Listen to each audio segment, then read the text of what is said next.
আরে ভাই কি করে হলো? সেম একই কথা তোমরাও বলবে যখন এই ট্রিকটা দেখবে। আমরা কিউ রুট কীভাবে বার করবো খুব ইজিলি দেখো।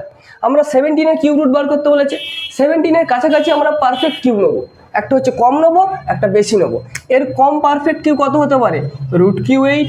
আর এর পারফেক্ট কিউ বেশি কত হতে পারে? Route Q 27। এবার রুট কিউ 8 কত হয়? 2 হয়, তাহলে 2কে লিখে দাও। প্লাস কি করবো আমরা?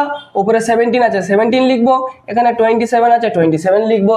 এবার 8কে বিয়োগ করে দাও, -8। -8 করলে কত হবে? 2 + 9/19। কারণ 8 থেকে 27 বাদ দিলে কত হবে? 19। আর 9/19 ক্যালকুলেশন করে নিলে কত হবে? 0.47। তাহলে আনসার কত এসে গেল? 2.47। পারলে তোমরা রুট কিউ 117 কত হবে আমাকে করে দেখাও, কমেন্ট বক্সে উত্তর জানাও।